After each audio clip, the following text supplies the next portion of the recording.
Ok? Vamos lá?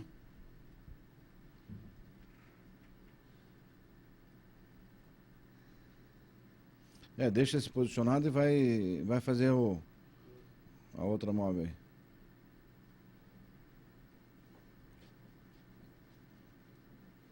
Que aqui eu não me mexo.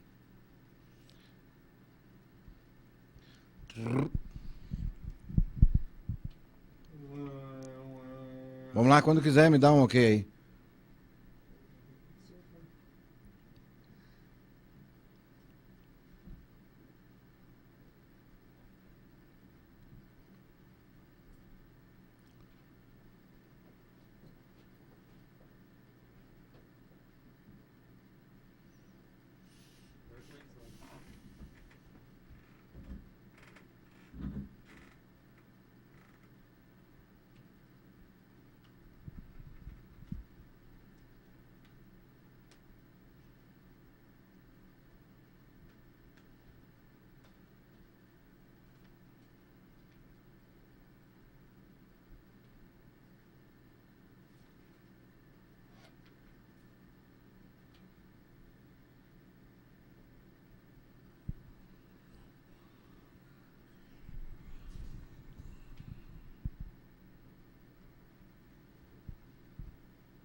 Depois eu passo o microfone para ela.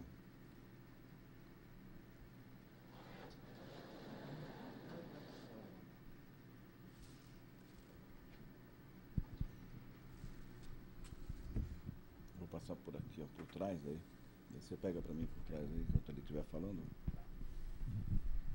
Só por aqui, assim, você pega por trás depois. Depois que eu usar aqui, tá? Pessoal, vamos lá?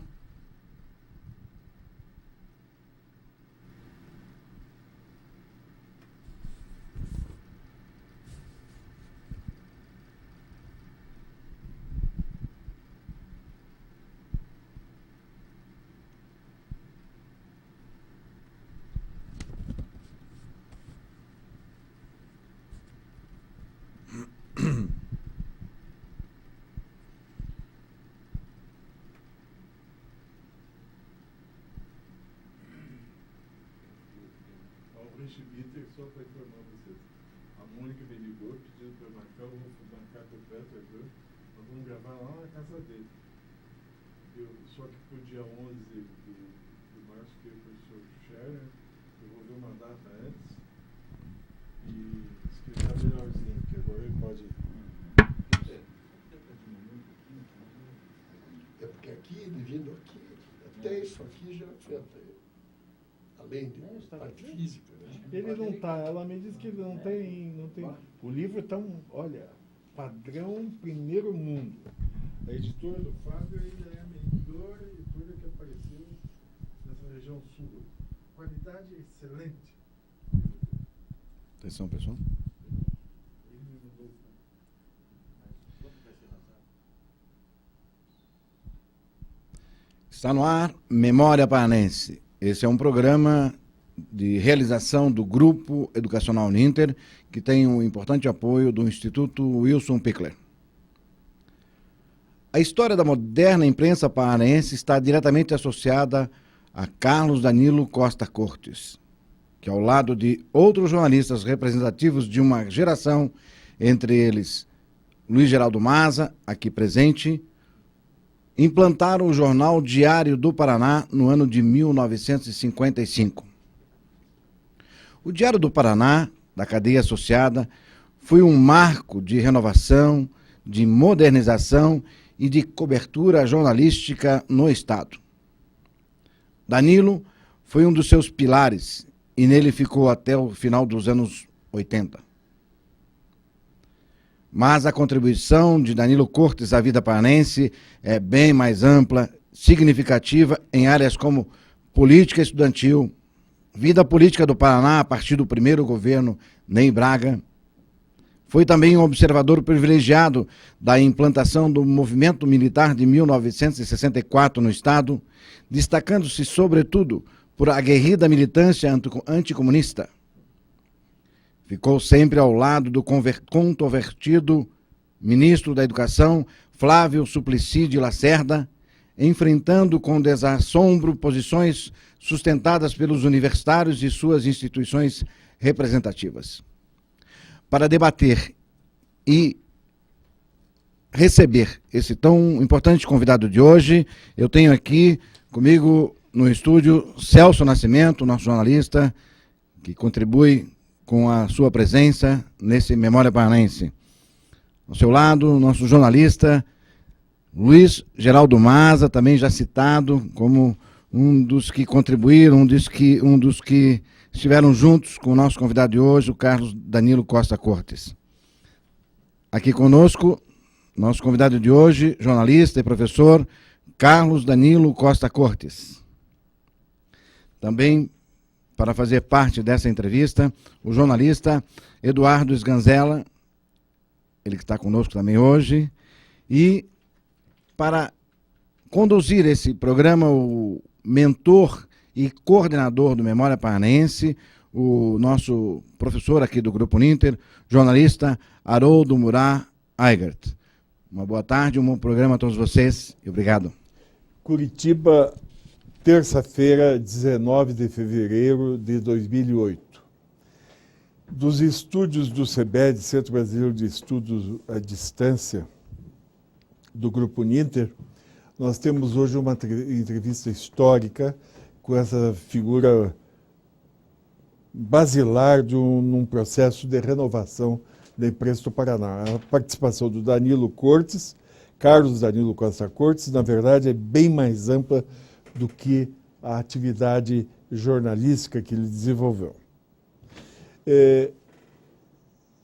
Danilo, boa tarde. Boa tarde. Nós vamos seguindo uma certa sequência.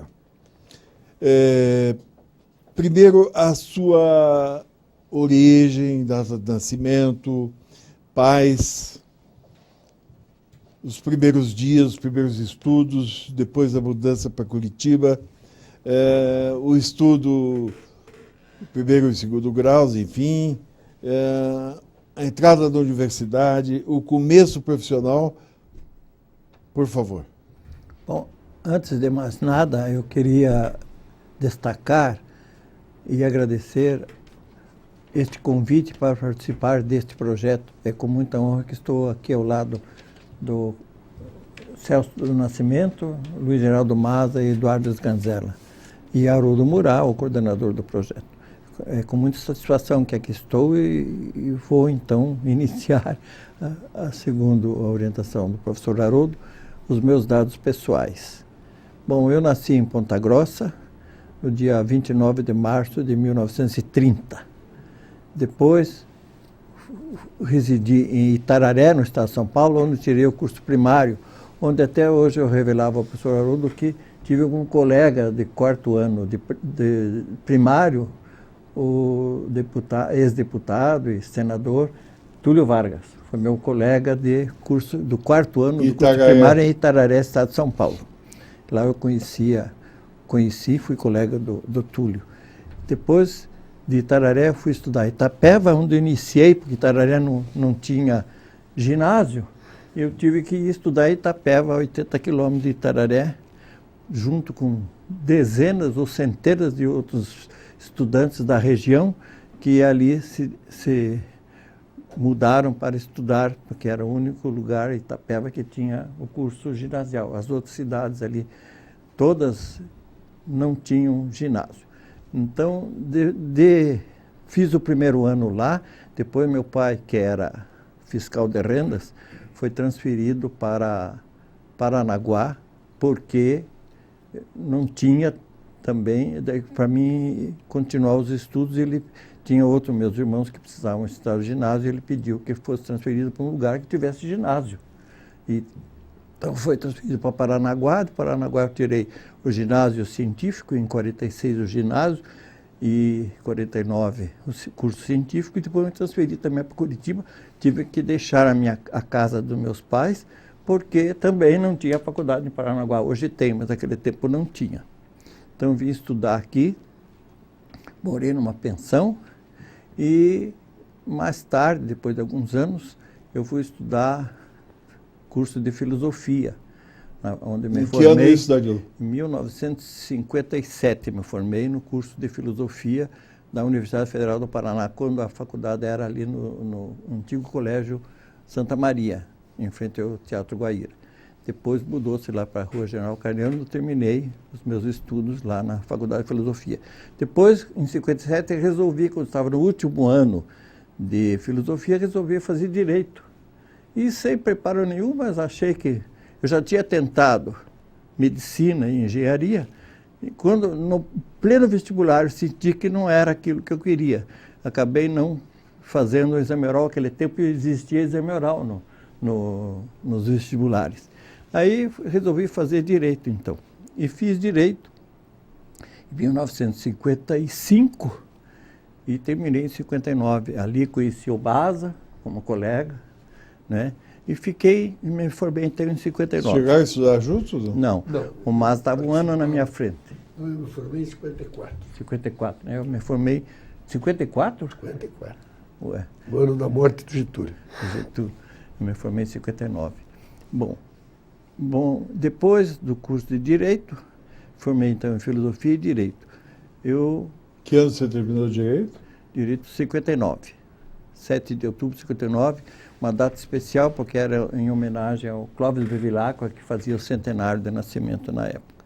Bom, da Faculdade de Direito, eu fui convidado pelo Ayrton Batista, que era o secretário que fazia uma coluna de educação no Diário do Paraná, para que fosse substituído, porque ele havia se convidado a fazer uma coluna política.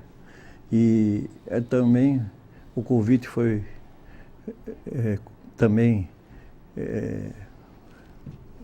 como é que se diz, referendado pelo Antônio Brunetti, que era o secretário de redação, o chefe de redação na época do Diário, e eu passei a fazer o Panorama Educacional, uma coluna de educação e ensino no Diário do Paraná. Antes, eu já havia me interessado pelo jornalismo em Paranaguá, quando nós fundamos, no curso científico, o jornal A Voz do Estudante, que era um jornal que pegou, que foi aceito bem pela população, porque era melhor que o jornal Diário do Comércio que existia na época em Paranaguá, que era um jornal muito ruim, né? Impressão muito ruim, tudo. E o jornal A Voz do Estudante atingiu a todas as áreas. E eu fui um dos fundadores, participei da segunda diretoria do jornal. Então ali me despertou o interesse. Então, quando eu estava aqui em Curitiba, ainda estudando Direito no primeiro ano, fui convidado pelo Ayrton para ingressar no Diário. Diga, garoto.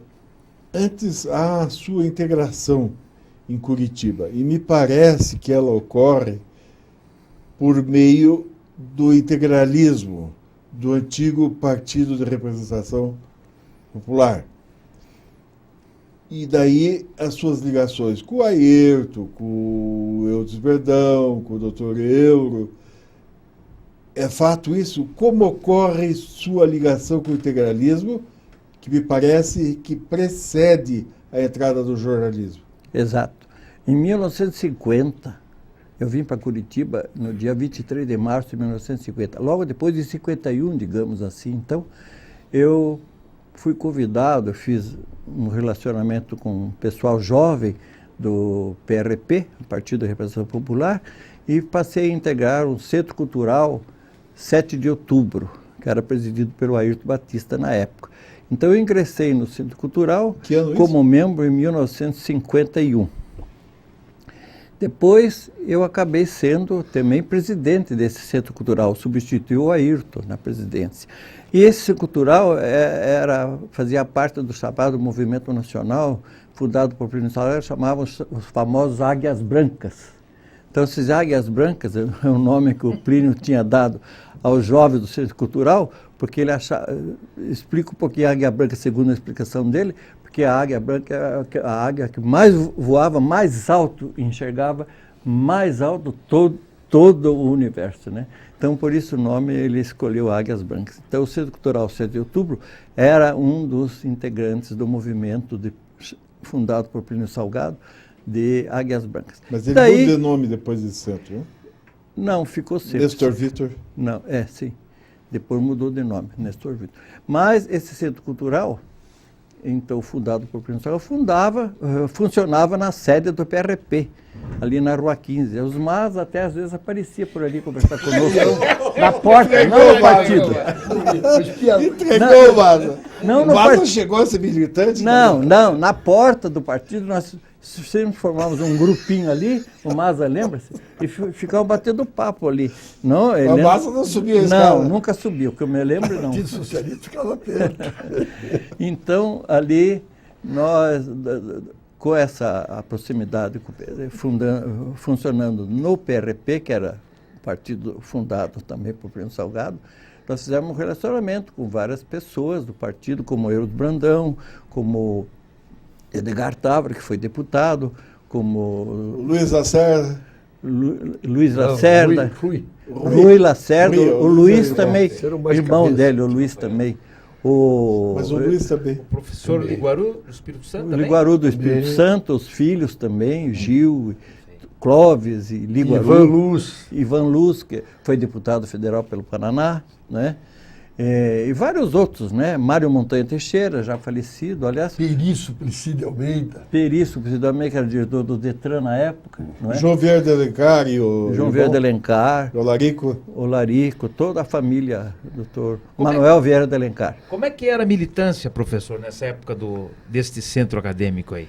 Esse centro acadêmico reunia jovens, né, interessados e que se aproximavam ideologicamente com os nossos propósitos, o nosso projeto, o projeto da Fundação Cultural, da Fundação do Primo Salgado, dos Centros Culturais da Juventude, que chamava, que eram as chamadas Águias Brancas.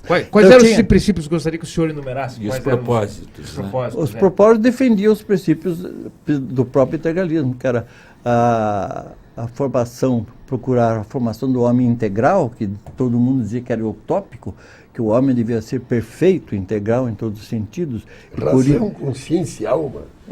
E por isso ele chamou integralismo, o PRP, antes, em 37, de integralismo, que era o homem, procurava o homem integral, quer dizer, por isso o sigma, que significa em grego integral, não é? Era o símbolo, o logotipo do movimento integralista. Então, as camisas verdes, no braço, o sigma. Vocês usavam a camisa verde e o sigma? Usavam. Nós ali, já no meu tempo, não. Não. Foi até em 37, depois o Getúlio, Getúlio fechou. Antes da guerra. Antes da guerra. Tinha o desfile dos tambores silenciosos. Houve Sabe lá o que é isso? Houve um desfile muito grande de integralismo do Rio de Janeiro e isso assustou Getúlio, né? Ele sentiu que era uma força, porque tinha milhares de pessoas em todo o Brasil, 100 mil desfilando no Rio de Janeiro. E depois todo o Brasil, não é? Se alastrou. E dizem que o Getúlio ficou assustado, então resolveu fechar o integralismo em 37, né? No Estado Novo ele fechou, como fechou também e perseguiu os comunistas. Então, nessa época já era bem diferente a característica, então. Sim, o Plínio foi exilado. Foi exilado? Não, exilou-se em Portugal, embora depois disso tenha sido convidado pelo Getúlio Vargas para ser ministro da Educação e recusou. E ele estava no Brasil nessa época? Estava. Depois preferiu exilar-se em Portugal, ficou 8 anos lá, com o DIP, né, Departamento de Imprensa e Propaganda, criticando, sempre chamando os integralistas de nazistas, o que não era verdade, né? Explica-se até por que o sigma é parecido, era um nazista. Não, o nazista usava realmente a swastika nas camisas, mas a nossa era a camisa verde, que segundo o Plínio representava o Brasil, o verde das nossas florestas. E o sigma representava o homem integral, não tinha nada com o nazismo. Por que então? Porque na época funcionava isso,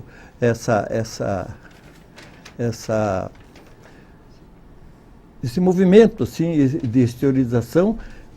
No Brasil tinha o movimento dos camisa caqui, né, amarela, caqui em Minas Gerais, do Francisco Campos, né? E em Santa Catarina havia muitos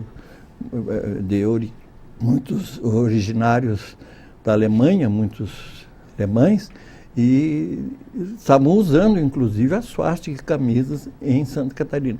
E o Pino achou que tinha que fazer um movimento para dizer que havia um movimento com o mesmo objetivo, quer dizer, lutar pelo nacionalismo, mas com cores e sentidos puramente brasileiros, nacionais, não é? Então ele fundou o integralismo, camisas verdes, com o sigma, não é? Para fazer combate ao nazismo. Diga, mas... Bom, um dos pontos fortes da chamada democracia orgânica, Isso. que foi pregada pelo Partido da Representação Popular, é a questão das corporações, Sim. que é uma readaptação das corporações de ofício na Idade Média. Eles achavam que a sociedade ficaria mais harmônica se houvesse essa representação corporativa, né? Inclusive, numa das constituições do Brasil, em 34, que houve, inclusive o Aderbal Stresser foi deputado corporativo, né? Numa dessas experiências do Getúlio. Mas uma das pregações era essa, democracia orgânica centrada na acomodação das classes via esse Perfeito. acerto corporativo. Mas por que chamavam de galinha verde os integralistas? Exatamente porque era a questão eles eram nacionalistas, né? Mas galinha verde, sei lá, Não era pejorativo? era pejorativo, mas eles aceitaram. Danilo, você aceitou o apelido de Galinha Verde? Não, porque já não era do meu tempo. Isso foi até 39, né? Mas, perfeitamente, se... Galinha Verde é por causa do putsch, né? Depois do putsch que houve essa história de galinha verde. Celso. Voltando a essa questão, é que não era puramente na aparência que o integralismo poderia relembrar o nazismo, né? Havia, além dessa questão do corporativismo, toda uma outra filosofia, uma doutrina que o aproximava, né? Era o autoritarismo típico daquela época também, o fascismo do mesmo período, né? O nacionalismo. Aliás, o propriamente fascismo dito. defendia e usava o corporativismo como Também, fundamento. também. Por isso que fizeram também, chegaram a dizer que eram os fascistas, ou fascistas ou nazistas. Mas as coisas se aproximam Porque muito. eu acho que fascismo, nazismo e socialismo realmente existente é tudo a mesma coisa. Os ismos. Bom, vocês, só para encerrar o seu capítulo Galinha Verde, aí, no caso integralista, o integralismo como instituição, como mesmo depois do partido terminado, ele mantinha uma sede em Curitiba, sobreviveu assim com uma certa organicidade até que ano? Foi muito pouco. Depois da chamada Revolução, o golpe de 64 e o fechamento de todos os partidos, né, o PRP também desapareceu e daí também o partido resolveu fechar sua sede, já que não tinha E vocês forma não de continuaram mais se participar. reunindo? Nós continuamos nos reunindo sempre e até hoje, quando já morreu quase todo mundo, dos líderes da época, dos diretores. Somos poucos vivos ainda hoje. Bom. Quem que o senhor lembra, quem que está vivo ainda desses membros proeminentes que o senhor citou aí, professor? Bom, o Rui Lacerda, Que é o Alfaiate, né? Alfaiate. Agora se Intelectual aposentou da também. Intelectual, Intelectual. Talvez o cara mais agudo. O Peri de Almeida ainda está vivo. O Ayrton Batista. O Ayrton Batista, que era dos O Centros Noel Culturais. Nascimento, que depois virou esquerdista, mas era originariamente integralista. Então, eu não me lembro assim mais, eu acho que todos já foram, viu? Dos diretores da época. Eu mesmo, naquela época, eu acabei do Centro Cultural, eu passei a integrar o partido, fui secretário do diretório municipal e depois secretário do diretório regional. E viajei para o interior, onde fundamos mais de 51 diretórios no interior. PRP. Demar de Barros. Não. É PSP. PSP Ademar de Barros. Vamos então voltar ao Diário do Paraná. Você se inicia no Diário com uma coluna sobre educação, faz uma série de contatos nessa área da educação, envolve-se com o movimento universitário, passa a exercer uma certa liderança. Como você se identifica no movimento universitário e em que medida o jornal foi importante nesse teu processo de proselitismo?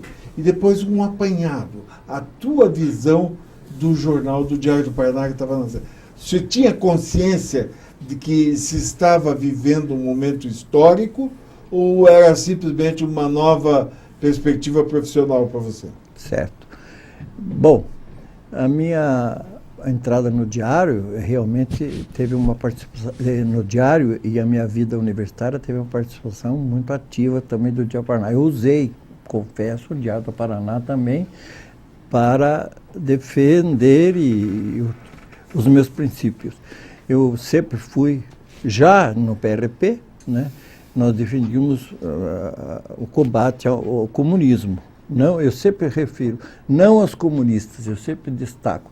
O nosso combate não tem que ser contra os comunistas, sim é o comunismo como ideologia, porque o comunista tem o direito de aceitar ou defender qualquer ideologia que ele acha certo. Pode estar errado, mas ele tem o direito. Então eu sempre friso isso, que eu queria combater o comunismo, não os comunistas. E, evidentemente, claro, se combater o comunismo, se combate também alguns comunistas. Mas o objetivo era mais ou menos o combate aos subversivos, que é diferente, podia até não ser comunista e ser subversivo, politicamente ou ideologicamente, né?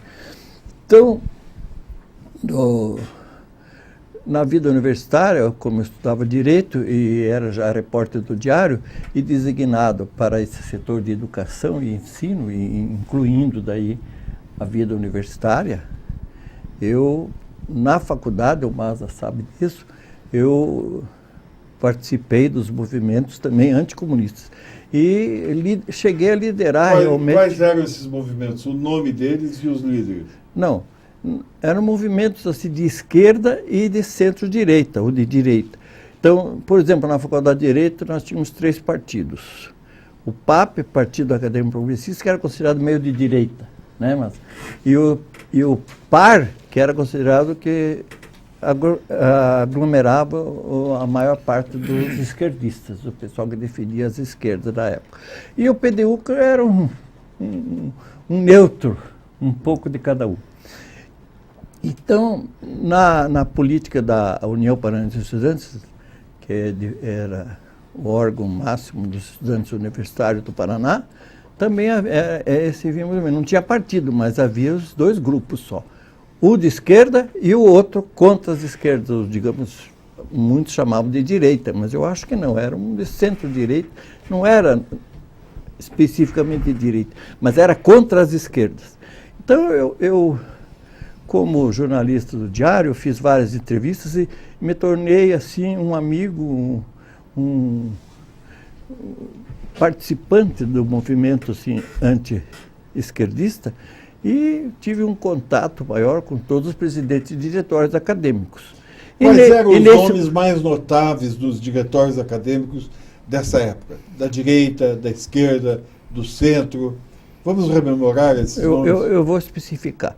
Então, eu procurei todos os presidentes de diretório, fiz contato e fiz ver a eles que realmente havia um perigo, eu sentia isso, do domínio da esquerda nos diretórios acadêmicos, como nos sindicatos, e que nós tínhamos que evitar isso. A UP já estava há 14 anos com o pessoal da esquerda, né?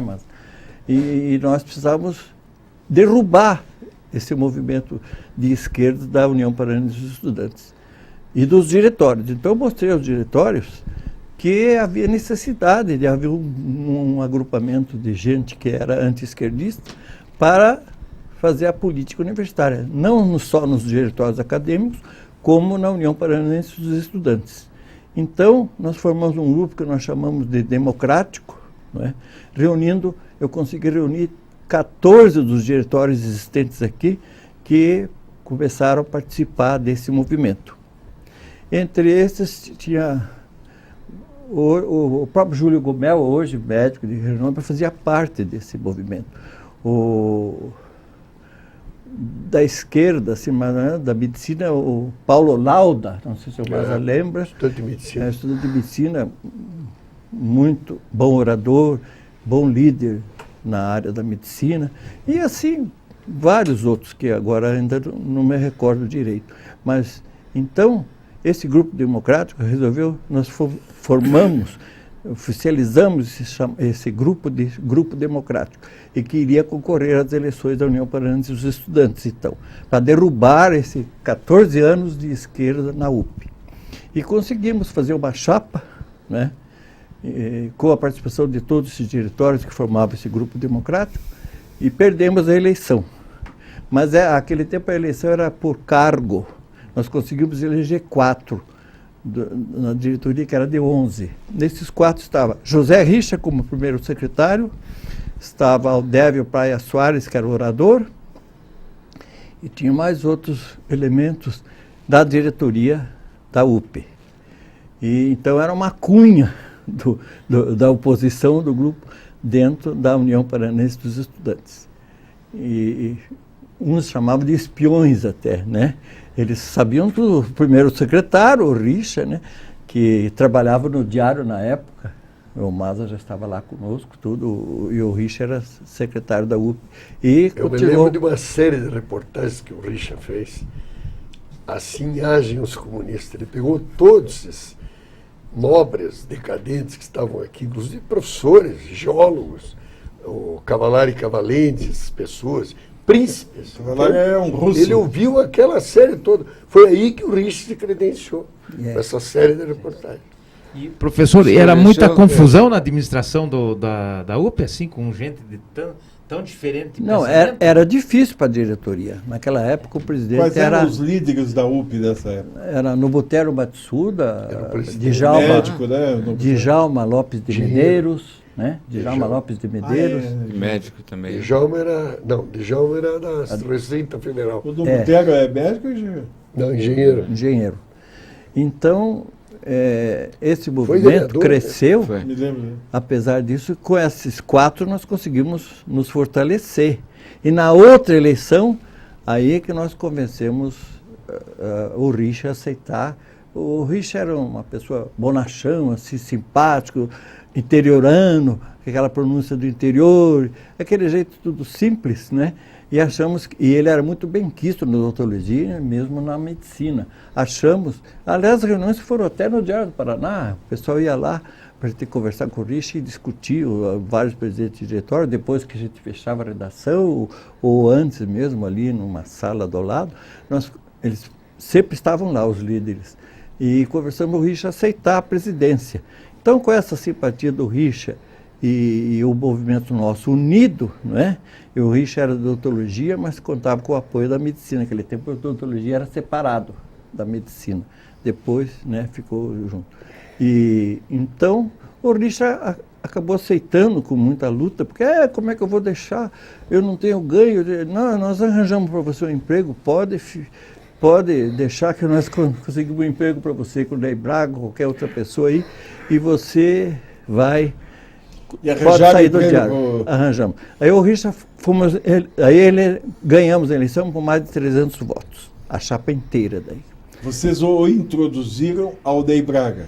Pois é, deixa eu contar essa história é muito importante que eu faço questão de introduzir.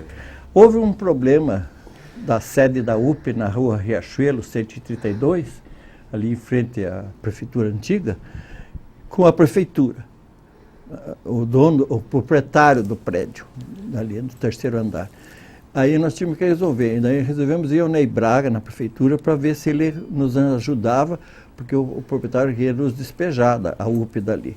Aí fomos ao Ney Braga, o Ney Braga recebeu, fui eu, o Richa, apresentamos o Ney Braga, e o tenente Horácio Cabral, não sei se você conheceu, o Maza conheceu, Horácio Cabral. Fomos nós 3. E Horácio Cabral da Cacique? Que foi depois da Cacique? Não sei. Não tem. Não era tenente. Era tenente do Exército. Então nós 3, nós 2 apresentamos o Richa. O Horácio Cabral é muito ligado ao Ney também. Então apresentamos o Richa ao Ney, né? E mostramos o problema. E o Ney resolveu. Não sei bem qual era o problema, era financeiro, impostos, tudo isso. E a prefeitura dava em cima do proprietário. Então o Ney conseguiu, chamou os assessores lá e resolveu, na hora. O Ney era assim, né? Resolvia quase tudo na hora. Resolveu, saímos dali e o Ney, no final, me chamou e disse assim, Danilo Cortes, vem aqui, me aproxime mais desse Richard, eu gostei dele, esse jeitão dele aí. Ele seria muito útil para nós, para mim. Falou isso mesmo, realmente. Eu disse, não, tudo bem, ele vai ficar. Não, eu gostaria que, eu vou falar com o Afonso, convidar esse rapaz para a JDC, Juventude Democrata Cristã. E realmente fizeram, e o Richard aceitou e foi, participou da Juventude Democrata Cristã. E foi assessor do Afonso Camargo, na Secretaria Interior e Justiça, né? O Giovanetti fazia parte desse grupo também. Sim, o Giovanetti fazia. Professor, só um parêntese sobre o Richard. O Hélio Teixeira foi incumbido de escrever a biografia do Richard. Sim. Eu acho que esse seu depoimento seria muito pertinente para ele aí. É uma revelação que pouca gente sabe sobre esse começo do Richard. Eu contei isso no meu livro, né? Contou? Do Diário do Paraná, eu contei isso. Contou isso. E daí, realmente o Richard começou a integrar, e dali foi para o PDC. Ele chegou a ser integralista, o Richard, ou não? Não, de jeito nenhum. Isso é da JDC. Não, mas ele nessa fase anterior à JDC. Ele se uniu a nós e saiu como candidato anticomunista na UP. Só que depois ele mudou um pouco. Mudou um pouquinho. Veja bem, vejam bem. A esquerda ganhava a eleição na UP, era a Juventude Universitária Católica e o Partido Comunista. Era em dupla. Então havia isso. Né? Isso mesmo, é importante, essa observação do Maza. Também, né? Vejam bem também. Tanto é que, naquele tempo, por influência minha, nossa chapa sempre tinha que estabelecer uma carta de princípios que nortearia a função que exerceríamos se eleitos. E nessa carta de princípios, que foi elaborada em grande parte pelo hoje médico Ivo de Ângeles. Ivo de Ângeles. E ele escreve muito bem, é um bom orador. Trabalhou com o Paulo, né? Ivo de Ângeles. Com vários, com o Arnaldo Busato. Então o Ivo elaborou a meu pedido essa carta de princípio, e no primeiro item dizia assim: lutar por todos os meios contra a garra adunca imperialista soviética. Esse era o primeiro princípio. Adunca? Adunca. Adunca. Imperialista soviética. Esse era o primeiro item 1, nunca me esqueci disso. E o que eu fiz? E o Richard assinou, assumiu esse compromisso. Vejam bem, era muito sério esse primeiro item, né? Um compromisso muito importante. E o Richard subiu e foi candidato com essa carta de princípio. Você levou a sério essa carta de princípios? Levamos a sério, sim. É o contexto. Inclusive, eu pegava o Richard, assim, onde ele morava, na rua Miranda Perneta, num sotão ali. E o Richard era meio preguiçoso, sabe? Ele levantava tarde. Já era. Sempre foi. Levantava meio tarde, tinha que chamar. Richard, está na hora, o pessoal da agronomia está esperando lá, vamos lá. Pegava ele, tirava ele da cama para ir. Ele era muito simples, quase não tinha nenhum segundo terno para mudar, não tinha roupa, era simples. O Richard era um homem modesto, simples. E uma pensão ele morava, inclusive, era daquela pensão que usava ainda jarra e bacia no quarto, né? Não tinha banheiro, não tinha água encanada. E ele lavou o rosto ali naquela bacia e tal, e saía conosco para fazer a apresentação nas faculdades. E nessas apresentações das faculdades eu sempre dizia, quando eu falava: olha, nós vamos advertir, nossa carta de princípios é esta, e nós queremos advertir vocês do perigo que os comunistas podem continuar e tomar conta da UP e assim por conta dos sindicatos e de tudo isso. Então, e nessa chapa que tem comunistas, daí eu fazia assim, por isso que eu fui chamado de dedo duro. Eu dizia sempre assim, por exemplo, nessa chapa tem fulano, às vezes até na presença dos candidatos da outra chapa, é o caso do... Lembra alguns nomes da família José Lopes de Noronha, que foi depois secretário de Segurança. E hoje é desembargador. A família dele, os irmãos, eu não me lembro o nome. Tinha um engenheiro. O Geraldo. Eram todos de esquerda. O pai foi prefeito e integravam de Jacarezinho, o pai, doutor Noronha. E esses irmãos dele eram todos de esquerda e faziam parte da chapa contrária, quer dizer, da situação, contrária ao Richard. E eu dizia, olha, tem aqui o o Noronha tem isso, que são de esquerda e tal. E dizia, apontava com esse dedo que eu estou fazendo agora. Né? Depois, mais tarde, fui chamado de dedo duro. Um dos motivos foi esse. Né? E os outros? E, aliás, também, por que dedo duro, que a Veja até publicou uma reportagem feita pelo Hélio Teixeira, porque numa conferência a convite do Rafael Greca, quando era presidente da Fundação Cultural de Curitiba, ali no Tuque, embaixo da catedral, ali tem um teatro, galeria, uma galeria. E eu fui lá convidado... Só que ele nunca foi presidente da fundação. Não foi presidente? Então ele era presidente da Casa da Memória. Romário Martins. Eu sei que ele foi quem me convidou. Eu aceitei, fui lá fazer uma palestra sobre a política universitária. Então eu estava falando, tinha mais uns 150, 200 estudantes, eu falando ali, daí alguém me observou dizendo, professor, o senhor não foi dedo duro, assim, como é que o senhor explica isso? Eu disse assim, sim, fui dedo duro e continuo sendo. Daí o pessoal levantou uns 50 minutos e se retiraram do plenário. O Rafael Greca do meu lado, se retiraram do plenário, né? Daí eu disse, mas vocês esperem que eu preciso explicar, ninguém quis esperar, foi embora. Aí eu disse, olha, sou dedo duro no sentido não de delação, isso não fui nunca e não serei, mas acontece que eu sempre aponto e fui, quando político universitário, visitava as faculdades e dizia, essa chapa tem fulano, que são de esquerda, são comunistas, chamados de comunistas, e vocês não podem votar, vocês têm que votar conosco que queremos uma democracia, assim. Então, por essa razão eu disse que sou dedo duro no sentido de apontar, porque eu sempre apontei, sempre escrevi, assinei embaixo, dizendo quem são os comunistas, quem são os de esquerda e que querem dominar a UP. Eu disse isso, expliquei, mas aí eles já tinham saído, né? E o Hélio Teixeira daí resolveu fazer, era o representante aqui da Veja no Paraná, resolveu fazer uma matéria, foi no Palácio, eu estava no Palácio nessa época, lá na comunicação do Ney Braga, e me fotografou, fez uma entrevista, eu confirmei isso, por isso. E ele publicou e não esclareceu o que eu disse, né, que era dedo duro no sentido de apontar e não de delatar. Bom. E saiu minha foto e meia página da Veja e tudo. Deu uma popularidade muito grande, professor. Grande. Dessas suas observações, a conclusão que se chega é que o meio estudantil, a política estudantil, eles eram os grandes reveladores dos quadros políticos. Perfeito. Formavam essa escola política que depois, com o tempo, foi sendo assumida pelos sindicatos, pelas igrejas, pelas comunidades de base.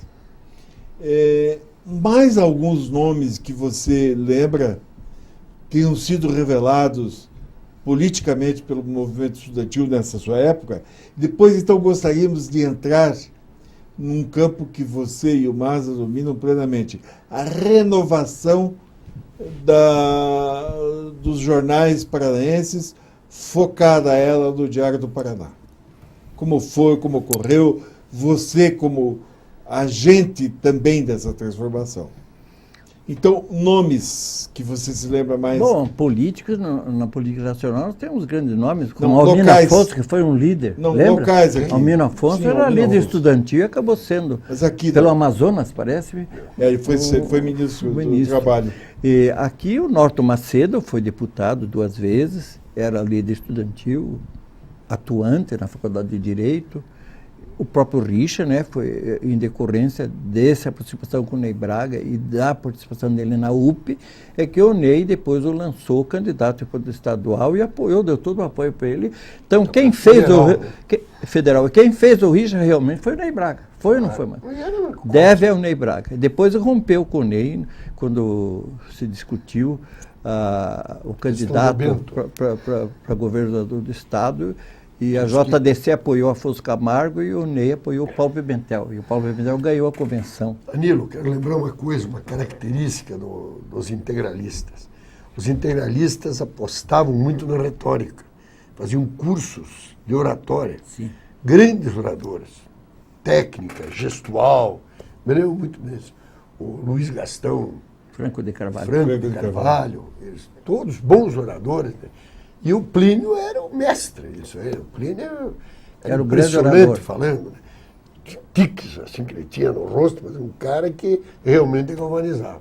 Que explica as votações que ele teve aqui, né, para presidente da República e também aquela para deputado federal, que ele perdeu apenas do Jânio, do Ney Braga e do Acioli Filho. Isso ele mesmo. foi o quarto.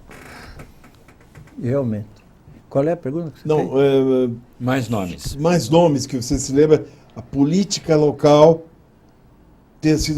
tenham sido reveladas, a política local, pelo meio estudantil. Vocês não lembram? Não tem Eu não problema. lembro bem, o Maza deve celebrar melhor do que eu até, de quem fez política universitária e depois se projetou Não é na grande, política assim, nacional. o número, Não. quadro, assim, né?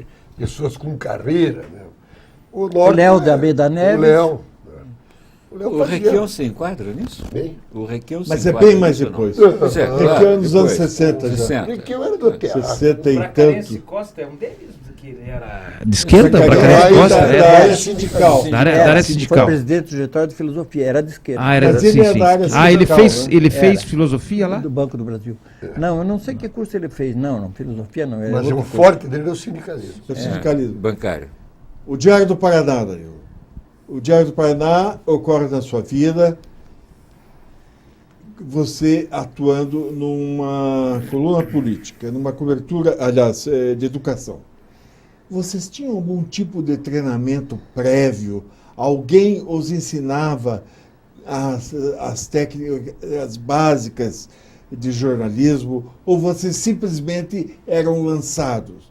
Você foi doutrinado, entre aspas, sobre a proposta de um novo jornal? Quais as intenções com que ele chegava? Você tinha uma visão histórica daquele momento e a importância que o momento ia ter na vida do Paraná? Sim, nós sentimos isso com segurança. Não, você tinha? Eu tinha também. E a orientação que eu recebi, discutia muito com o Ayrton, com o Brunetti, que era o nosso chefe de redação, que nos orientava Ele sempre. não pegou A estruturação. Não, a estruturação. estruturação. A estruturação era Gilson Rocha Pita, Isso. que era o chefe da redação, um cara extremamente preocupado com a língua, e o Ferdinand Baider, Que vieram de que São Paulo. treinava o pessoal. E os diagramadores que vieram da Argentina, né?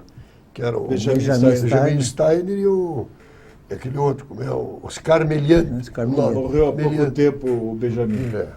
como marchand em São Paulo. Então ali houve tudo esse negócio, né? Um jornalismo com linguagem mais coloquial, a técnica de líder, essas Isso coisas. mesmo. Vocês aprendiam na prática, A Danilo? diagramação, porque o Baza lembra, no jornal de Curitiba, não diagramavam as Tudo numa páginas. coluna e Tudo em jogava, coluna, não havia empilhava. diagramador específico para aquilo. Era paginador. Eu paginador Às vezes, dedicava-se um pouco mais à primeira página. O diário não, o diário já iniciou da primeira à última página, todas diagramadas, É. com a orientação do Benjamin Pirâmide, Steiner. os anúncios. Graças à qualidade desses diagramadores que vieram da Argentina, eles, gênio, né? eles que Também. trouxeram... Então, eu acho que houve duas, se me permite um palpite. Além da influência do Benjamin Steiner e do outro argentino, havia já em São Paulo, se formava essa nova mentalidade, mas a grande mudança ocorre por influência dos jornais norte-americanos e atinge em primeiro lugar o Diário Carioca, do Macedo Soares. Sim. O Diário Carioca é que primeiro ensina no Brasil o jornalista a escrever com uma técnica que o inglês, o idioma inglês, dado a sua capacidade de síntese, facilitou muito. A tal ponto que se chegou uma época que o jornalismo do Brasil era discutido só a partir do lead, sublead e o rabo da notícia. Quando, na verdade, o jornalismo tinha que ser muito mais que isso. Mas quem saía daquela visão panfletária, né, do Chateaubriand quase, o Chateaubriand ou o outro lá, o francês, do panfletarismo do Chateaubriand, chegar à notícia sintética já era um grande avanço. Eu acho, e pelo que eu observei e pesquisei, o Diário do Paraná era caudatário desse processo de mudança que começava em São Paulo, Mas sobretudo na Argentina também, né? passava pelo Diário Carioca, que foi o grande marco no Brasil, mas a visão de diagramação, isso do ponto de vista de técnica de jornal de texto, mas a grande visão de jornalismo gráfico veio da Argentina. Assim. Mas é que o que há é o seguinte, há uma sincronia de momento histórico entre o Diário do Paraná, claro, o Diário não tinha lá uma máquina muito boa, você sabe disso. Nenhuma. A máquina era precária, né? O troço que veio de outro estado para cá, então o negócio... Dos Estados Unidos, do exército americano, a nossa... máquina ruinzinha, era ruim. No século XIX? Bom, mas o que houve, a sincronia que houve, é que vem num momento em que começa, que vem a última hora com uma concepção de diagramação, vem a última hora em cima do Diário do Paraná. E ali tinha a Adélia Conte, né? Ali tinha a Adélia Conte, que foi a grande renovadora, né, em São Paulo. Aí o Globo, né? Então parece que o primeiro jornal que realmente entra na onda é o Diário do Paraná. Porque o próprio jornal era mais... O jornal, que era o a líder cabeça da cadeia do associado, era um jornal que não tinha o brilho. Talvez para nós, que a gente idealiza o passado, mas aquilo ali era surpreendente. Inclusive a forma, o texto, tudo é bem diferente, que o Diário já começou assim dos jornais da época, o Estado do Paraná, o Dia, a Gazeta. Já começou com que tinha nariz de folha. Diferente. Intertítulos. O Diário do Paraná tinha uma coisa curiosa, que era uma regra do Chateaubriand, você grafar as palavras estrangeiras na origem. Então era Curitiba Futebol Clube.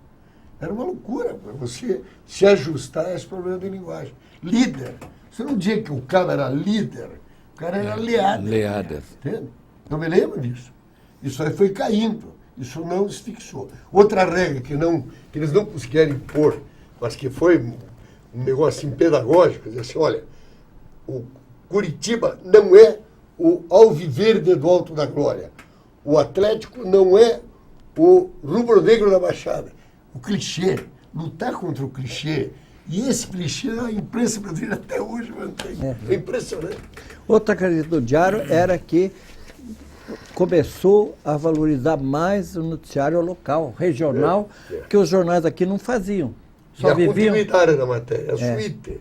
Sai a matéria campanha contra o problema fraude no leite em Curitiba. Então, vi uma série de reportagens. Os outros jornais não faziam isso. Quando eu entrei na Gazeta, em 66, a Gazeta só dava manchetes internacionais. Como o Estadão fazia um tempo, a Folha também. O Estadão também relutou muito a mudar. O Correio do Povo, né? Grandes momentos vividos pelo Diário do Paraná, que você assistiu, que você testemunhou, grandes repórteres, grandes figuras, além do Geraldo Mazzi, que aqui está, que nós obrigatoriamente teríamos que louvar, até por uma questão de justiça, se não fosse pela presença do Mazzi aqui. Danilo. Sem tempo. Vamos lá, Danilo. Bom, nós tivemos muitos grandes jornalistas no Diário. O Valmor Marcelino, que ideologicamente eu combatia, mas que sempre eu prestigiei. Tanto é que levei, quando eu assumi a direção do Diário, na gestão do Bento Camelo, levei o Valmor para fazer editorial. Bom, mas aí já é outra fase. Pois é, mas onde é que está o radicalismo que me acusava? Em 64 ele colocou vários de nós, tidos como esquerdistas, processados. Depois de eu, Edésio, Valmor, escreveram na tua revista. É verdade, é verdade. Como é que foi, Danilo? Então, depois nós vamos chegar ao Sindicato dos Jornalistas e ao movimento de 64.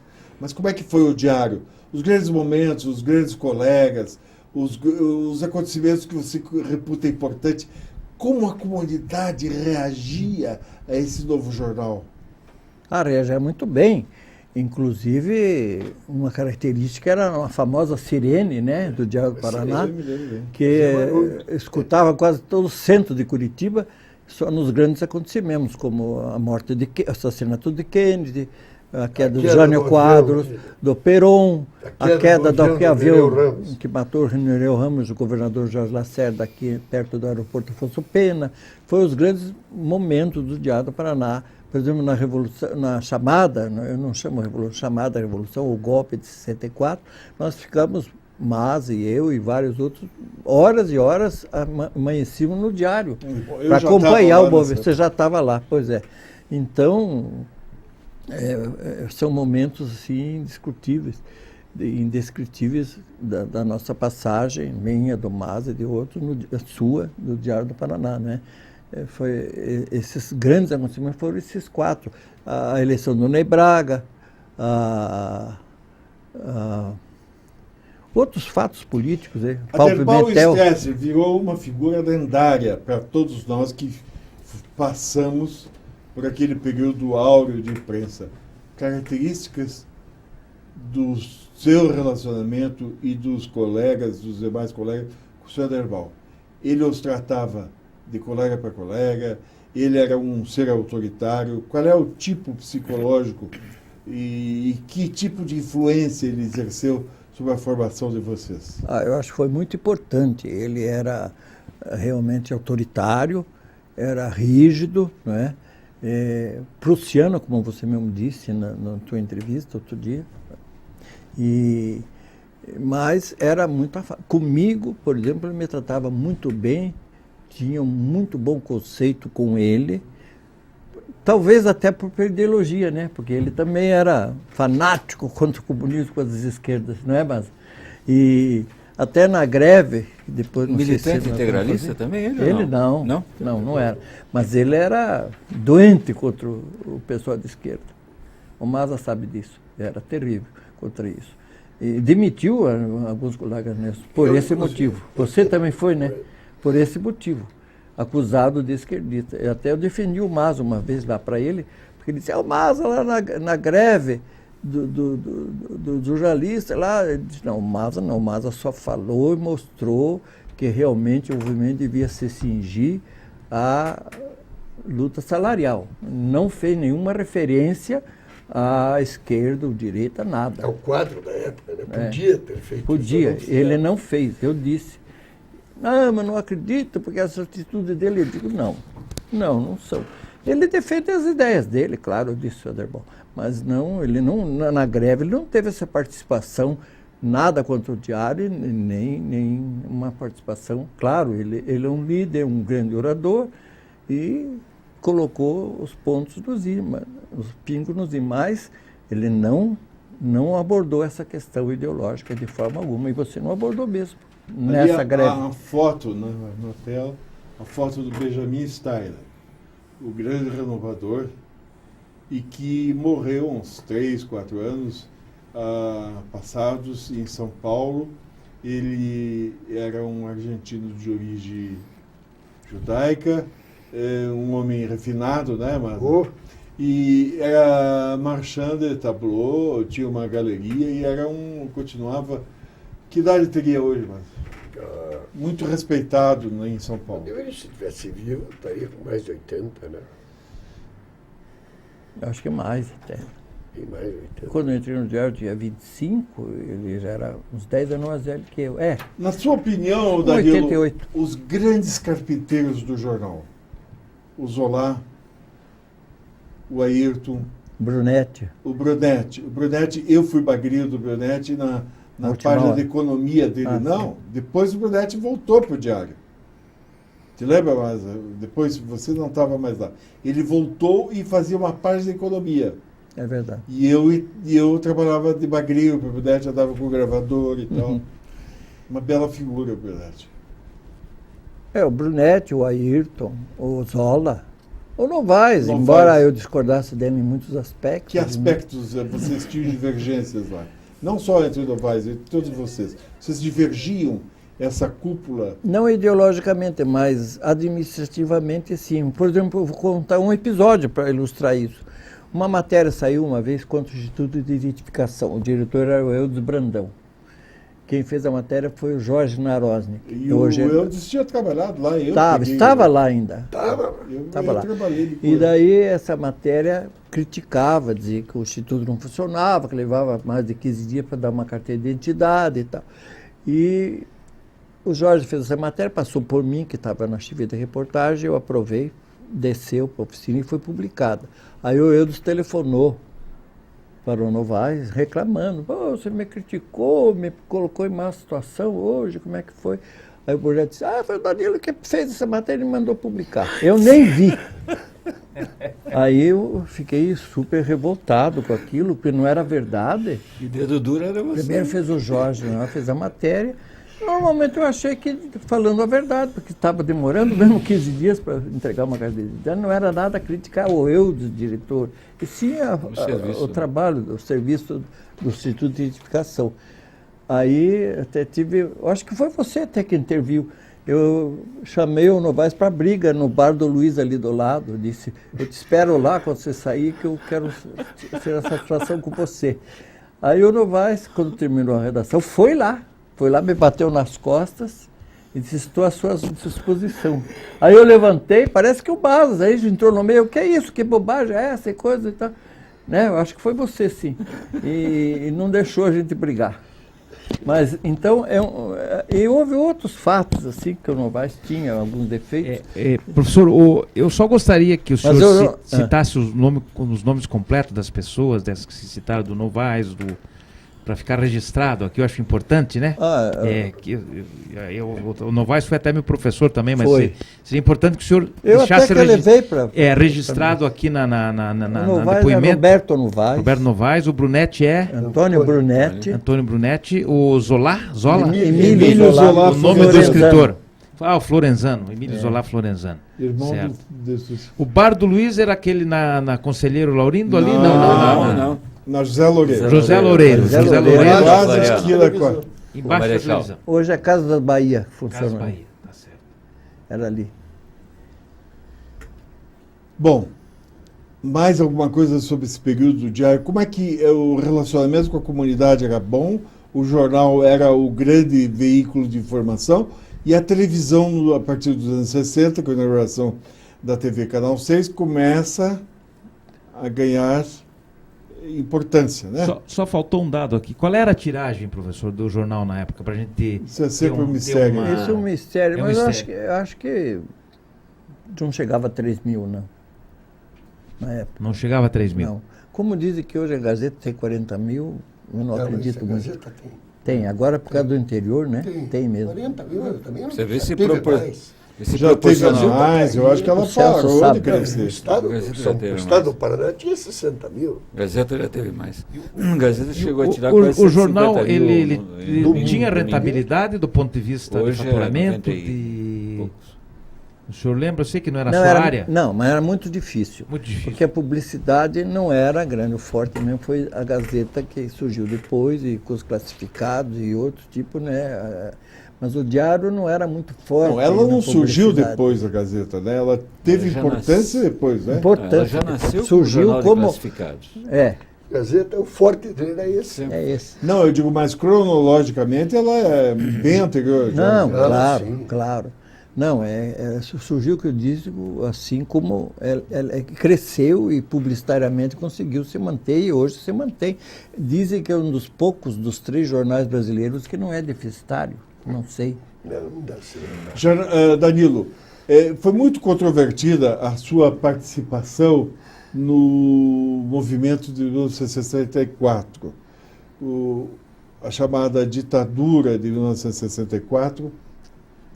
Você teria sido, entre os jornalistas, aquele que formou com o Enoque de Lima Pereira e o Vinícius Coelho um triunvirato para dirigir o sindicato e decidir sobre a ideologia dos colegas. Isso teria lhe rendido uma série de dificuldades. Sim. E vários deles responderam a inquéritos, a processos, não sei se o Maza estava. Bom, como é que você conseguiu fazer com que convivesse esse coração generoso, que nós sabemos que você tem, com esse espírito vulgarmente dito de dedo duro?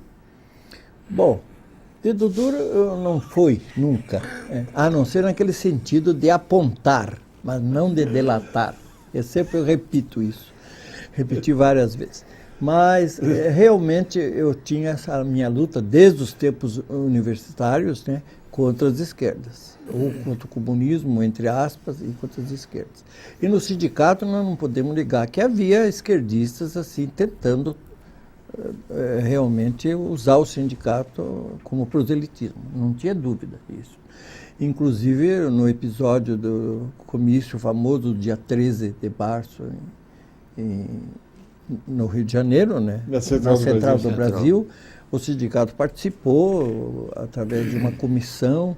Depois a gente soube que foram de carro, mas até houve denúncias de que eles tinham usado a verba do sindicato, mas depois, quando eu fui interventor, eu verifiquei e não houve isso. Não usaram a verba do sindicato. O cara do Ives, acho. Ives Pacheco, isso mesmo. Ives Lagoano Pacheco. Lagoano Pacheco, foi no carro dele, então que não usaram. Nunca foi de esquerda.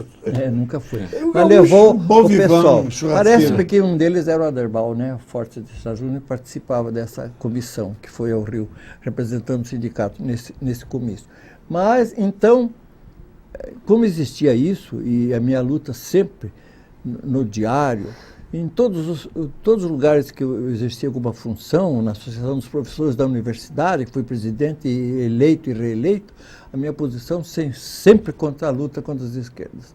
E fui eleito com esse propósito, defendendo esses princípios na Universidade Federal do Paraná, que tinha 2.500 professores. Eu fui eleito e reeleito 2 vezes, eleito e reeleito com essa minha posição. Quer dizer, se eu tive esse apoio é porque concordavam comigo, porque senão não votariam em mim. Sim, porque Danilo...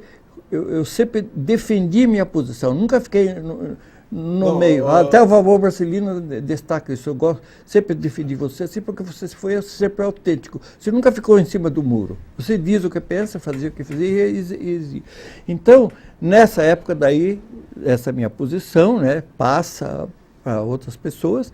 E o governo do estado, o Ney Braga, a pedido do comandante da região militar, decidiu indicar, a pedido também do comandante da região. Quem era? Não me lembro mais. O Aragão? Não. Não, Geisel. Não sei. Dario Coelho, não era? Dario Coelho. Isso na época do... Dario Coelho. E daí o comandante recebeu meu nome indicado pelo Ney e pelo Brunetti, os dois, que eu deveria ser o presidente de uma comissão que deveria dirigir o sindicato, que seria então fechado provisoriamente e entregue a essa comissão interventora formada por mim como presidente, o Enoque de Lima Pereira e o Vinícius Coelho. Então nós assumimos, o general me chamou lá, fui lá, relutei um pouco, mas depois, com a argumentação dele, do próprio governador, eu resolvi aceitar e assumimos a direção do sindicato, que foi lacrada pelo DOPS, e nos entregue depois a chave, e até o presidente era o Milton Cavalcante, meu amigo depois, né? E sempre foi meu amigo, mas nós respeitamos e assumimos a intervenção do sindicato. Por 3 anos, nós... Depois fizemos uma eleição democrática, de consenso, foi eleito o João de Deus de Freitas Neto, que já havia sido presidente do sindicato na época. Eu fiz uma eleição democrática, aberta. Algum jornalista foi condenado em decorrência de nenhum. Acusações suas? Não. E confesso que até foi a pedido do Maza. O Maza me falou, como é que vai ser teu depoimento na véspera no meio do depoimento? Tinha acho que umas 1000 pessoas lá no quartel-general, você estava lá? Tinha 11 advogados para fazer perguntas a mim, 11 advogados dos acusados. E houve algum fato interessante lá. Eu que parecia o réu, porque eu estava numa cadeirinha em frente a 5 militares lá em cima, né? Lembra? No alto, assim. Estava lá no quartel da Praça Rui Barbosa. Praça Rui Barbosa. Eu numa cadeirinha lá. Auditoria de guerra. E 5 coronéis generais. Era o Raul ainda? Não. Era o Raul ainda? Não. O Raul era promotor. Era. Mas ele ficou fora. Então esses 5 lá no alto, assim, numa mesa longa, assim, e eu ali embaixo. Parecia que eu que era o réu. Aí eu respondi a pergunta de 11 advogados dos acusados, inclusive alguns deputados como o Canale e tal. Então, eu fazia umas perguntas e eu ia respondendo. Por que o senhor mandou uma carta aqui e diz os comunistas e tal do sindicato e nomina? Eu disse, se o senhor observar, general, os comunistas estão entre aspas. Ele disse, como entre aspas? Está entre aspas. É verdade. Porque aqui há o conceito de que todo pessoal da esquerda é comunista, o que não ocorre, porque eu não posso provar que fulano e tal, o diretor do sindicato, é comunista. Então eu pus entre aspas, porque todo mundo de esquerda naquela época chamava de comunista. Era ou não era mais? Aquele é comunista. Não é comunista. Ele é de esquerda. Pode até ser comunista. Mas então por isso que eu usei sempre entre aspas, eu disse. É verdade, o senhor fala várias vezes aqui. Pois então. Então eu não posso dizer, eu não chamo de comunista e não digo que eles são comunistas. Chamados de comunistas, o senhor veja que eu digo assim, chamados de comunistas, entre aspas. Então eles não posso afirmar que eles são comunistas. Bom, esse depoimento foi terrível, porque eu fiquei numa situação difícil ali respondendo a pergunta de 11 advogados, na frente de 5 militares lá em cima. Parecia que eu era réu, repito mais uma vez. Então, ali eu procurei amenizar, inclusive com a observação do Maza. Veja bem o que você vai dizer. Ele disse, não vou acusar ninguém, eu vou dizer isso mesmo que eu disse na carta e não vou acusar nenhum. Até vou dizer isso, que eu não posso provar nada. Agora, administrativamente, eu não encontrei nada no sindicato. Tudo correto, as finanças em dia, em ordem. A única coisa que eu encontrei, eu disse, foram acúmulo de processos de pedidos de filiação ao sindicato. Tinha muito processo lá, num canto, no chão, e que não estavam sendo processados. Então, só isso. O resto estava tudo em ordem, as finanças em dia, não há nenhuma suspeita de desvio de nada. Isso eu disse. Aí foram todos arquivados, né? O processo foi arquivado, não houve... Sobre o Supremo Tribunal. Nós derrubamos o processo lá no Supremo. Caiu. Professor, reza a lenda que você, quando era líder estudantil, portanto, numa fase um pouco anterior, quando estava perigando perder uma assembleia, telefonava e para os seminários e conventos arrebanhava freiras e padres para ganhar a assembleia. É verdade da esquerda ou não? É verdade ou não? É verdade. É verdade. É verdade. Houve uma tradicional... Vou contar um episódio uma comentada assembleia já no Santa Maria ali, que nós verificamos, porque o pessoal de esquerda prorrogava o mais possível, né, até madrugada, porque o nosso pessoal é mais comodista, abandona tudo e vai embora. E o pessoal de esquerda é firme, fica ali até o fim. Então, era madrugada, já 2 horas, eles estavam em maioria. Aí eu disse para o irmão Albano, não, o irmão Firmino, que era, disse, me dá, vamos telefonar lá para o pessoal dos maristas. O Firmino? Não, o Albano morreu. Morreu também. E daí, telefonamos para o Colégio Marista, mandem os padres aqui, mandem todos os irmãos aqui, mais de 6 se possível. E vieram, pegaram... Mais de 100? Mais de 100, e vieram. E de madrugada? De madrugada, 2 horas da manhã. E entraram lá, foi um alvoroço, todo mundo de preto ali, né? Aí assinaram a lista e tal, daí prosseguiu a votação, a discussão ainda mais 1 hora, mais ou menos, daí foi a votação, ganhamos, né? Isso foi verdade, verdade. E não aconteceu uma vez só, foi outra vez, no Teatro Guaíra também. Danilo, o curso de comunicação, curso de jornalismo, nasce em 64. 1º de março de 64. Como nasceu? Quem influenciou a formação do curso? Havia uma necessidade de mercado ou já se criava uma mentalidade objetivando o jornalista formado a eliminar o antigo registro profissional? E onde esses docentes se formaram? Eles se formaram na prática. Não havia, na época, sistema de formação acadêmica mais adequado. Nos deu uma ideia, os primeiros alunos, um deles eu acho que está aqui, que é o Celso Nascimento. Vamos lá? Os professores... Bom, havia o curso de jornalismo na PUC, na Universidade Católica. Aliás, um dos primeiros alunos foi o Roberto Novaes, da PUC, sim, que trabalhava no diário. Um dos primeiros jornalistas formados que já existia a profissão foi o Novaes. Não tinha jornalista formado. Que ano foi aberto o curso na PUC? Na PUC, eu não lembro, foi antes. Hein? Se não me engano, foi 57. Por aí, porque eu entrei lá na PUC também em 62, já existia formados. Até o Requião foi o meu aluno lá. Foi o Roberto Requião, formado em jornalismo lá. E era bom aluno? Razoável. A gente sentia que ele gostava de ler. Ele tinha uma certa cultura, assim, talvez superficial, mas geral, assim. Ele era muito inteligente, né? Contestador, como sempre, cínico, né? Sempre foi. E, bom, esse é um parênteses. E como eu falava mesmo da formação do jornalismo. Então, nós, um grupo de pessoas, inclusive eu, achamos que devíamos, realmente, segundo aquela pessoa que se fez, que havia necessidade de um aperfeiçoamento, de uma pessoa trabalhar nas redações, que tivesse uma formação melhor do que nós, eu mesmo não era formado, mas não era em jornalismo, eram jornalistas práticos. Eu, aliás, a minha prática foi já na Voz do Estudante, lá em Paranaguá, em 49, né? Bom, então, nós sugerimos, eu fui participar de uma universidade volante em Maringá, que era uma universidade daquela época do Flávio de Suplicy, fazia muitas universidades volantes, fazendo vários cursos nas regiões. E Maringá foi uma cidade que foi escolhida para sede da Universidade Volante, Maringá, reunindo todos os municípios da região. Então, lá, o reitor tinha sugerido que se fizesse um curso de jornalismo prático, dizer o que é o jornalismo, o curso de jornalismo para os estudantes da região.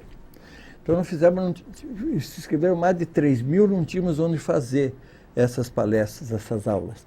Aí escolhemos a catedral, que estava em construção, muito bonita, a Catedral de Maringá, muito grande. Fizemos dentro da catedral as nossas palestras. Eu, Bacila Neto, aquele de Londrina, como é que chamava? O Délio? Não. Não milanês. Não, milanês não. Era eu, Bacila e o... Não me lembro agora o nome, um jornalista de renome. Amor Macarini? Não, de Londrina. Fizemos... Macarini? Não, eu acho que é o primeiro diretor da FOI. Então, fizemos as palestras. E lá os estudantes perguntaram por que a Universidade Federal não tinha. Eu disse, não, porque não houve oportunidade, mas poderá. Eu acho que a intenção do reitor é abrir o curso. Aí eles fizeram abaixo-assinado, eu sugeri, façam o abaixo-assinado, vocês 3.000 aí assinam, eu levo ao reitor e digo que saiu da Universidade de Volantes a sugestão no curso de jornalismo. Eles fizeram abaixo, todo mundo assinou, eu entreguei ao reitor e disse, olha, na Universidade de Volante veio essa sugestão para o senhor abrir o curso de jornalismo. Então, vamos fazer. Vamos nomear uma comissão, você já assume e já trata disso. Daí eu, Bacilo e Miro Zola, que não era professor, mas era jornalista, nos reunimos e começamos o trabalho para a implantação do curso. E resolvemos fazer um curso experimental de 3 meses. Não sei se você deu aula lá, de 3 meses, fizemos um curso experimental de 3 meses, para toda a região aqui, veio gente de Ponta Grossa, Paranaguá, Campo Largo, todo mundo, e fizemos um curso. E deu certo. Foi muito bom o curso. O João Feder dava aula. E daí, com esse resultado positivo, o pessoal se interessou. E daí, levamos ao reitor, né, o resultado, depois, e o reitor designou. Então, então vamos nomear uma comissão efetiva para a fundação, organização de fundação não, porque já existia o curso. Desde 1953, quando se criou a Faculdade de Filosofia, já tinha, os cursos são esses, jornalismo, mas não tinha sido implantado, só criado. Então não foi criação, foi implantação, foi em 1º de março de 64. Daí o reitor, então, nomeou, nós fizemos os estudos, e o Conselho Universitário se reuniu e resolveu, então, implantar o curso de jornalismo na Faculdade de Filosofia. O curso de diretor do Dr. Roberto de Barros, muito criticado pela sua posição também, né? Anti-esquerda e católico fervoroso e tal, né? Bom, então, daí o curso foi criado, então, pela decisão do Conselho Universitário, solicitada a autorização do MEC, que deu em seguida, e nós começamos a funcionar em 1º de março de 1964, com alguns professores ali, como eu, o Ayrton não, o Ayrton entrou logo depois, o Bacila, o Emílio não pôde ser porque não era universitário, não tinha diploma universitário, e João Feder. Era uma turma pequena Uma ou grande? turma pequena. Pequena. Não, a turma de alunos tinha 100 alunos. Ah, era já 100 era alunos. já Você se abriu- lembra de não, alguns sim. desses primeiros Desculpe, alunos? Danilo. Desculpe, Danilo. Passaram no vestibular 40. 40? Formaram-se Ah, é, 23. o Celso foi da formaram-se primeira 23. turma, é. Depois que passou para 100. Provavelmente bem depois. Mas quais os nomes dessa primeira turma? Você lembra, Celso? Olha, dos 23 Arnoldo que Anater, se ele- formaram, apenas 5 seguiram a carreira. O Arnoldo Anater, eu, Geraldo Bolda, quem mais? O Paulo Ismaioto. Fazer um intervalo. Mas aguenta, Zé? Não, nem. Ah, mais 10? Não, acho que não. Precisa parar um pouquinho. Eu tinha diabetes, tem que urinar. Tá dando? Tá doendo. Tem que ir no banheiro? É, correndo. Vamos lá, então, vou tirar as Não, calças. não precisa. Ah, eu dou um jeito, não Não, precisa não. tira- Mas só, né, o microfone aqui. Não, não o precisa. microfone. Ah, o microfone sim. Como é que é? Puta, como é que é? Ele tira, eu já volto só. Tire rápido. Onde é que é? O banheiro. A gente tem um aqui dentro. Aqui dentro. Senão eu vou molhar tudo. Já aconteceu isso. Eu estou incomodado. Ai, meu Deus. Não me cai Viu? ainda. Eu estou incomodado com uma lampadinha vermelha que tem lá embaixo, uma luz vermelha ali, ó. O que é aquilo? Tá ótimo. Ah, muito Nossa, bom. tá ótimo. Achei ótimo o da Inepar. Eu O vi nosso duas tá vezes. bom? O da Inepar? Não, esse aqui. Tá bom. Tá mais solto ainda. E Inepar era só ele e o Vila. E o Vila é meio durão, né? Agora, mudou agora, né? Tá, agora tá O mais. Vila comigo ficou mais engraçadinho. Ah. Mas era muito... Porra, Tá muito Formal. engessado, armação. né? Mas é a cabeça de alemão é duro. Não, depois, é outra coisa. depois ele Formalista. casou, se separou e tal. Separou? Tá, É, separou. tá namorando. Tá bem mais solto. Tá, mas o Vila era um cara desconfiado. Porra. Também trabalhou Convivência com o Marcos com o Batista. Marcos Batista não é fácil. Gangster, né? O cara tem que ficar desconfiado. Porra, tem que ficar ligado o tempo todo. Eu conheço bem o irmão dele, o Clay, lá de São Paulo, que tá no Estadão também. É mesmo tipão, assim. Acho que ele vem de Quem? casa, isso aí, o Clay. Irmão Clay dele, Shows. Estadão. Shows. O que faz, cara? O Clay Jornalista do Estadão. Não, são vários jornalistas. São vários. Tem o Clay, que tá, né? Tem um no Estadão, tem esse outro Clay. no... Tem um que é o Simão. Simão também. Simão é televisão, né? Bom Televisão. pra cacete. Demônio, né? Puta, ele era o amante Da da onde? mulher que apresentava o jornal da CNT. Da onde que é? Irmão do Vila. Não, o Simão, da onde que Puxa, é? ele deve estar na Dá pra Record. aparecer Qual a que era, capa do mano? livro. Aquela... Uma morena, que foi uma grande apresentadora de televisão, era amante do cara. Sério mesmo? Aquela que o... foi aquela que o Brizola teve ali... Como é uma carioca? Uma carioca. Sério mesmo? Sim? Como é que é o nome dela? Eu não- Eu fui Sei de- que ela era Ah, enquadramento aqui. Eu fui designado uma vez que teve uma convenção do PDT Tá bom. aqui para acompanhar o velho Brizola lá para dar uma entrevista para a CNT. Será que o Danilo não caiu, né? Aí foi logo depois que a mulher dele, a dona Neuza, morreu, uns 6 meses, daí ela perguntou para ele, né? E o senhor, já faz um tempinho que sua esposa faleceu, o senhor pensa assim em casar de novo e tal? Ele disse, não, em absoluto, né? Bom, daí quando a gente estava voltando, digo, se ela me pede para casar, eu concordo na hora. Ela, como é que é o nome dela? Uma carioca lindíssima. É, muito Foi bonito, quem era amante herdou, do... quem herdou a pensão dele de governador. Tinha uma Essa? polêmica Não, depois entre ele os casou filhos. com outra. Não foi com Mas essa? Não. Não, Essa era a essa apresentadora Você era apresentadora da televisão. da televisão. Mas da quem é CNT. essa senhora que ficou com a pensão dele lá? Os Depois que ele... Pouco depois da morte da dona Neuza, que era uma figura Como é que eu vou fantástica. lembrar o nome dela? Quase que não deu tempo. porra, Quantos minutos nós temos ainda? 10 minutos que ele falou. Bom,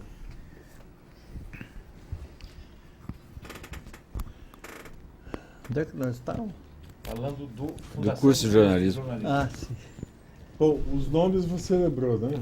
Eu me lembrei Bom, de nós quatro. temos 10 minutos só. 10 minutos. É, só. vamos encerrar, né? Bom, eu falo bem rápido agora. Você termina aí e a Bem gente rápido. encerra. Então prosseguimos com o professor Dá Danilo. sinal aí? Prosseguindo, né, Danilo, você... Não acendeu Não, ainda. não. Tem que acender a luz. Ah, sim. Opa.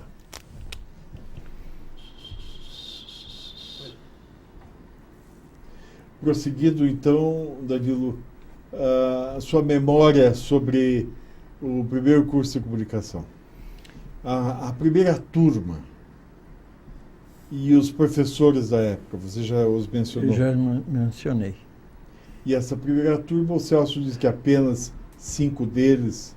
Os Seguiram a professores, havia uma demanda já grande por formação em comunicação social? Existia, sim. Tanto é que depois das primeira e segunda turma, o número de vagas foi ampliado para 100, que era um absurdo, né? O sindicato, inclusive, protestou. O sindicato defendia a tese de que 20 vagas e não 100. Que mais tarde, depois, realmente, e até hoje são 20 vagas para jornalismo, 20 para relações públicas, 20 para publicidade, 20 para televisão. E hoje são assim, 20 vagas apenas, 100 no total.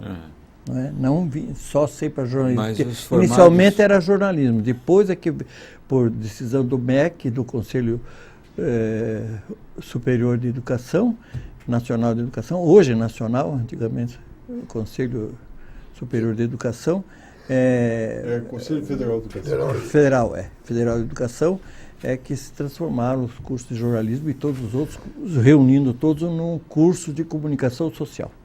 Danilo, Mas para havia- finalizar, Só para complementar, uma observação só. Muito embora houvesse demanda por profissionais, em algumas redações, ainda os formados, os diplomados, eram muito mal vistos. Naquele barrados início. até. Eram até barrados. Os práticos da época não gostavam dos diplomados. Não, e Houve tinham dois resistência. inimigos, que Houve era resistência. esse famoso apresentador hoje da Record, como é o Boris Cassoi, e aquele outro comentarista hoje, Silvio Santos, da SBT, aquele baixinho, eu não me lembro o nome dele agora, comentarista, e apresentador também do jornal da SBT. Eles sempre combateram os cursos de jornalismo e foram os dois dos responsáveis por aquele movimento que houve de fechamento, de acabar com os cursos Tem de problema que jornalismo. está aí em passe até hoje. Até hoje. Eles achavam, por exemplo, o Boris Cassai disse assim, que eu preciso de um jornalista de economia, como é que eu vou pegar nos cursos de jornalismo se ele não tem essa especialidade de jornalismo? Disseram, não, mas ele faz depois uma pós-graduação ou depois de entrar no jornal ele escolhe o setor para trabalhar. Era essa a briga, né? E o Estado de São Paulo comprou a briga também e também achava que os cursos deviam ser transformados em apenas pós-graduação. Quer dizer, um médico que quisesse fazer jornalismo, fazia o curso de jornalismo. Um engenheiro e tal, para escrever sobre engenharia, essas coisas todas. A técnica, né, de escrever. Mas não vingou, né? Houve movimentos aqui, um movimento muito sério de que eu participei, fui agredido pela polícia militar, os estudantes foram agredidos na frente da universidade, porque havia um projeto até na Câmara de realmente transformar os cursos de jornalismo em pós-graduação e acabar os cursos de jornalismo no país, de comunicação no país, jornalismo. E aí tivemos o papel de um outro paranaense, importante nesse sentido, de um outro paranaense, que é seu, inclusive, companheiro ideológico, que é Ayrton Batista, na regulamentação. Sim, né? exatamente. Que Foi passou a presidente exigir- da Federação A Nacional de regulação Jornalismo. saiu quando ele era Com ele. presidente. Era, Com sabe? o Geisel, né? Com o Geisel. Ele conseguiu que o Geisel aprovasse e foi aí que houve Mas a a sua exigência última taxativa. intervenção? Bem, Danilo, uma coisa curiosa. Grande parte dos caras que eram do Conselho do Integralismo Nacional viraram comunista. Ou comunista entre aspas. Né? O Santiago Dantas, Sim, o Helder Câmara verdade. e o Tristão de Ataíde, por exemplo. que era E ainda o Roland Corbusier, que maritanista. também foi integralista. Foi um dos últimos que deixou o integralismo e passou a ser comunista, o Corbusier. Formou um instituto, presidente inclusive. do ISEB. ISEB, exato. Eduardo Vezal. Danilo, como é que você avalia a importância desse curso de jornalismo da Federal no contexto da história do jornalismo brasileiro? A participação no curso de jornalismo da Universidade Federal? Qual é a importância do curso, digamos, no Brasil, desse curso da Federal? Eu acho que foi uma participação muito importante, grande, porque nós temos, talvez não possa citar muitos nomes agora, mas muitos nomes saídos daqui do curso de jornalismo da Universidade Federal estão brilhando na imprensa de São Paulo, no Rio de Janeiro, Brasília. Eu tenho ex-alunos que hoje estão fazendo a Rádio Jornal do Jornal do Brasil, tem alunos na revista Placar, tem aqui outros em São Paulo, né, com destaque. Tem o Laurentino Gomes, que está aqui, ainda está sendo citado diariamente na Gazeta do Povo, né? Foi nosso aluno, foi aluno aqui da Universidade Federal do Paraná, e vários outros nomes estão em destaque. O secretário da universidade, ou talvez até vice-reitor da Universidade de Goiás, ou de Brasília, foi aluno aqui, não é? do curso também. Então, há alguns destaques, é uma contribuição nossa do Paraná para a imprensa nacional. José Murilo Ramos, é esse que eu estou citando. É o Eurico Schwinde, está na Câmara em Brasília. O Fred Krause doutorou-se, né, e fez uma bela carreira lá. Bom, Danilo, nós queremos agradecer a tua contribuição importantíssima para a formação desse autêntico banco de dados, que é banco de depoimentos históricos, que nós estamos tendo o privilégio de montar aqui no Memória Paranaense, promovido pelo grupo editorial Uninter, com apoio do Wilson Pickler, Instituto Wilson Pickler de Responsabilidade Social. Obrigado, Danilo. Obrigado ao Maza, ao Celso e ao Eduardo. Haroldo, eu que quero agradecer aqui a contribuição, porque sem a participação do Eduardo, do Maza e do Celso, eu acho que eu não teria atingido os nossos objetivos. Mas graças à participação muito boa deles, eu acho que nós atingimos os objetivos. Obrigado, Danilo. Sensacional, Danilo. Não sei. Não, foi muito bom. Eu vacilo um pouco, né?